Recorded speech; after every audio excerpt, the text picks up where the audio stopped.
পর্যন্ত মানুষের জন্য মডেল হয়ে থাকবে, কিন্তু এই আদর্শের মাঝে যেন কেউ দাগ না লাগাতে পারে। আপনি দুইটা জিনিস থেকে সাবধান থাকবেন। কয়টা জিনিস? সবাই বলেন কয়টা? আঙ্গুল তুলেন না, একটু দুই আঙ্গুল তুলেন।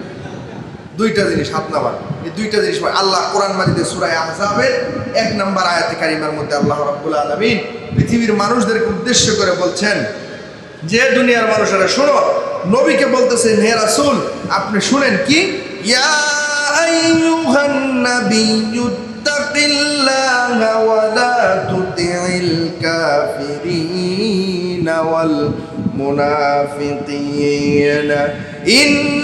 ইন্নাল্লাহা কানা আলীমান হাকীমা। আল্লাহ রাব্বুল আলামিন বলেন হে রাসূল, ইয়া আইয়ুহান নাবিয়্যু তাকিল্লাহ, হে নবী আপনি সর্বপ্রথম ভয় করেন আপনার রব আল্লাহকে। সুবহানাল্লাহ।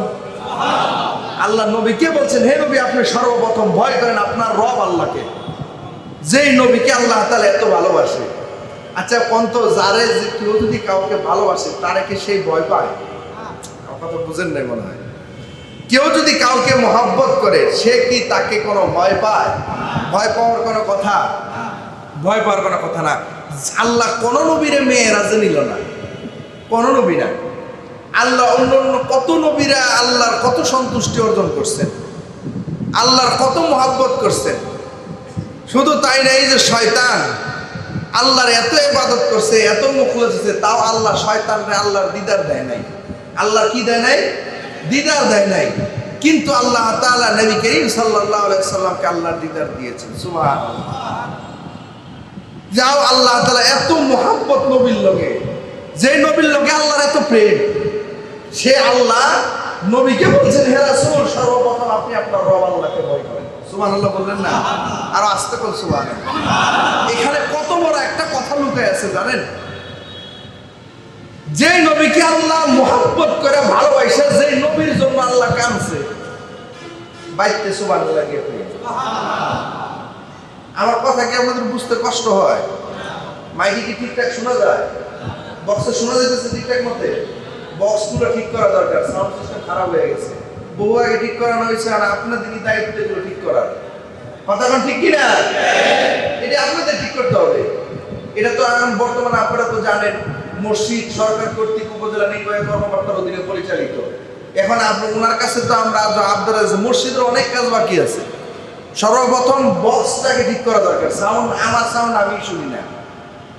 আলোচনার যদি নিজের সাউন্ড নিজে না শোনা যায় সে আলোচনা সুন্দর হয় না। মানে আলোচনার যে সুর, মানে যে সুর বহু আছে, যে সুর আপনাদেরকে দিতে চাই, আওয়াজ না পাওয়ার কারণে সে সুর দিতে পারি না। এই জন্য আমার কথা কি আপনাদের বুঝতে কষ্ট হচ্ছে?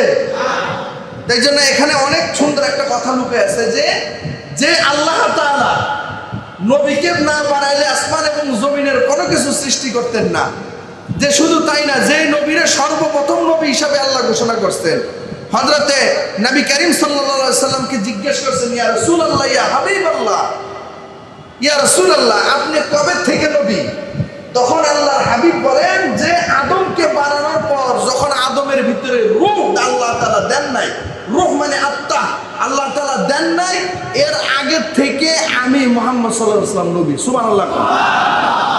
শুধু তাই না, বাবা আদমকে জান্নাতে ঢোকার সময় যখন জান্নাতে ঢুকাচ্ছিলেন তখন জান্নাতের গেটের মধ্যে একটা নাম লেখা ছিল মুহাম্মাদুর রাসূলুল্লাহ। সুবহানাল্লাহ বলে।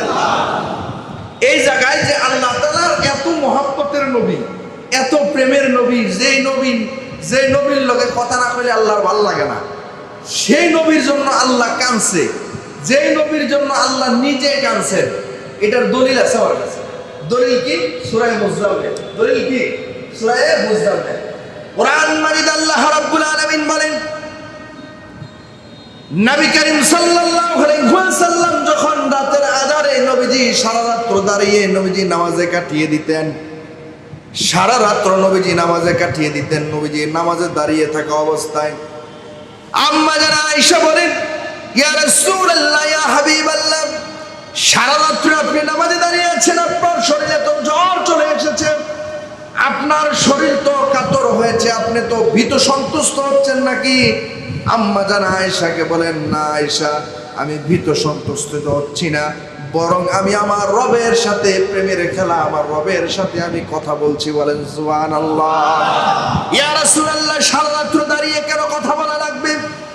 আল্লাহর হাবিব সাল্লাল্লাহু আলাইহি সাল্লাম বলেন, আয়েশা, এই পৃথিবীতে একজন আরেকজনকে মহব্বত করতে হলে তার কাছে যেতে হয়, আর আমি আমার রবকে এতটাই মহব্বত করি, এই জন্য নামাজে দাঁড়ালে আমি আল্লাহর কাছে থাকি।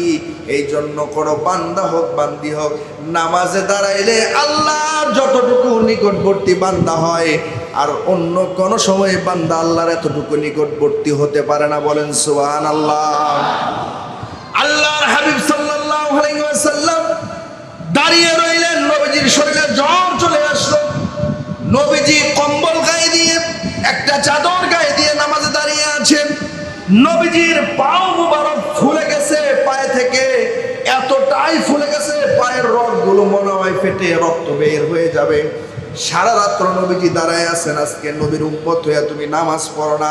ফরজ নামাজে যদি একটু কেরাত লম্বা হয়, হুজুর একটু কেরাতটা ছোট করলে ভালো হয়, রুকুটা যদি একটু দীর্ঘ হয়, সিজদাটা যদি একটু দীর্ঘ হয়, তখন বলি হুজুর একটু কম করলে ভালো হয়, আমাদের অনেক ব্যবসা বাণিজ্য আছে, অনেক কাজ আছে। আর মিয়া, আল্লাহর কাছে দাঁড়াইছো, আল্লাহর কাছে চাইবা তো মন খুলে, 5 মিনিটের জায়গায় 20 মিনিট চাইবা, দেওয়ার মালিককে, দুনিয়ার কেউ দেওয়ার মালিককে। ব্যবসায় যদি বরকত দিতে পারেন তাহলে একমাত্র আল্লাহ পারেন, দুনিয়ার কারো ক্ষমতা নাই বরকত দেওয়ার। কথা কোন ঠিক কিনা? মুসলমান ভাইরা আমার, আল্লাহর হাবিব সাল্লাল্লাহু আলাইহি ওয়াসাল্লাম নামাজে দাঁড়ায় আছেন। নবীজি সাল্লাল্লাহু আলাইহি ওয়াসাল্লাম পা মুবারক ফুলে গেছে, নবীজির শরীরে জ্বর চলে আসছে। আল্লাহ জিবরাইলকে বলে, জিবরাইল কই? বলে আল্লাহ সিদরাতুল মুনতাহায় বসে আছি। বলে সিদরাতুল মুনতাহায় বসে আছো, ওই জায়গায় দেখো আমার হাবিব সারা রাত ধরে আমার কাছে আল্লাহর কথা কয়, সারা রাত আমার কাছে সিজদায় পড়ে থাকে, সারা রাত দাঁড়িয়ে আছে। তাড়াতাড়ি গিয়ে আমার হাবিবের কাছে গিয়ে আয়াত নাযিল করো। আল্লাহ তাআলা আয়াত নাযিল করে বলেন, ইয়া আইয়ুহাল মুযাম্মিলু কুমিল লাইলা ইল্লা কলিলা নিসফাহু আও ইনকুস মিনহু কলিলা আও জিদ আলাইহি ওয়ারাত্তিলিল কুরআনা তারতিলা। আল্লাহ রাব্বুল আলামিন বলেন, ইয়া আইয়ুহাল মুযাম্মিল। আল্লাহ তাআলা নবীকে ভালোবেসে মুযাম্মিল বলে সম্বোধন করেছেন, মহব্বত করে ভালোবেসে। কি মহব্বত, কি মায়া! একটা মা তার সন্তানের প্রতি কেমন মহব্বত থাকে, সন্তানের শরীরে যদি একটা ফোঁড়া হয়, মায়ের কলিজা ফেটে যায়। নবীর পাও ফুলে গিয়েছে, আল্লাহর কলিজা ফেটে যায়, আল্লাহর চোখ দিয়ে অশ্রু বের হয়। আল্লাহ জিবরাইলকে পাঠায় আয়াত নাযিল করেন, মুযাম্মিল বলে সম্বোধন করেছেন, ইয়া মুহাম্মদ বলে সম্বোধন করে নাই। কোরআন মাজিদ আল্লাহ রাব্বুল আলামিন কোথাও আল্লাহ রাসূলকে ইয়া মুহাম্মদ বলে সম্বোধন করে নাই। ইয়া রাসূলুল্লাহ, ইয়া মুযাম্মিল, ইয়া কাহ্হার, ইয়া ইয়াসিন বলে আল্লাহ তাআলা সম্বোধন করেছেন। ইয়াসিন বলে সম্বোধন করেছেন, ইয়া মুহাম্মদ বলে সম্বোধন করে নাই।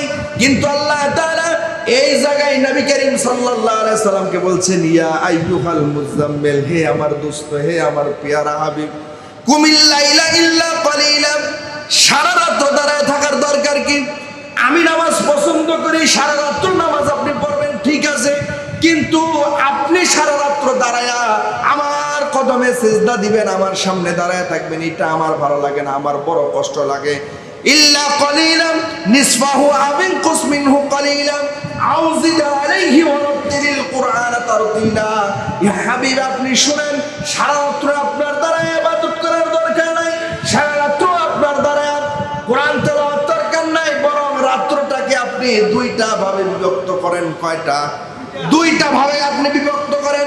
এক নাম্বার হলো রাতের অর্ধেক অংশকে আপনি নামাজের মধ্যে কাটান, আর বাকি অর্ধেক অংশ আপনি কোরআন তেলাওয়াতের মধ্যে কাটান। বলেন সুবহানাল্লাহ।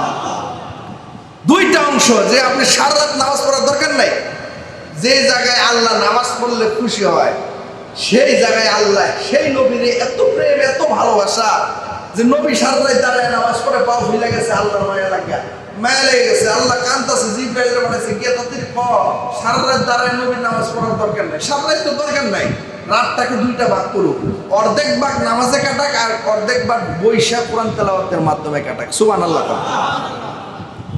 যেই নবীর লোকে আল্লাহর এত প্রেম এত ভালোবাসা, সেই নবীরে আল্লাহ কইতেছে ইয়া রাসূলুল্লাহ ইয়া আইয়ুহান নাবিয়্যু তাকিল্লাহ, ইয়া আইয়ুহান নাবিয়্যু তাকিল্লাহ, যে হে রাসূল আপনি আপনার রব আল্লাহকে ভয় করেন। সুবহানাল্লাহ।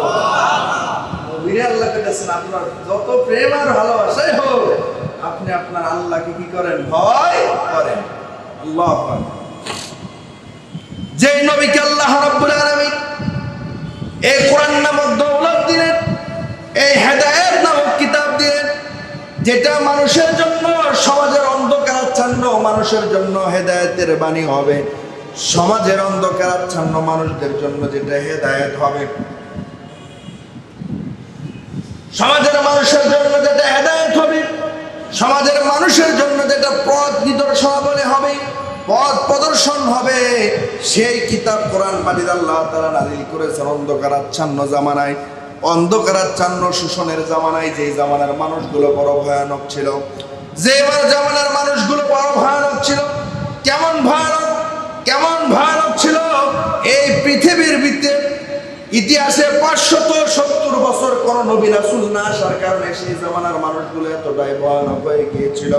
কিন্তু 1500 বছর আগের ভয়ানক মানুষদের চাইতে 2024 সালের মানুষের ভয়াবহতা 1500 মানুষের ভয়াবহতার চাইতে বেশি। কথা কোন ঠিক কিনা?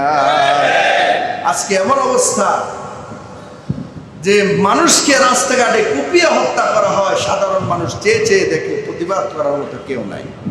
কথা কোন ঠিক কিনা? এতক্ষণ যা বিস্তারিত তাফসীর করলাম, এর মাঝে 3টা শিক্ষা। 1 নাম্বার শিক্ষা হলো আল্লাহকে ভয় করতে হবে। যে জায়গায় আল্লাহ নবীরে আল্লাহকে ভয় করতে বলছেন, সেই জায়গায় আমি আর আপনি কিছুই না। যেই নবীর জীবনে কোনো গুনাহ নাই, সেই নবীরেও কয় আপনি আল্লাহকে ভয় করেন, আপনার রব আল্লাহকে ভয় করেন। 1 নাম্বার আল্লাহকে ভয়।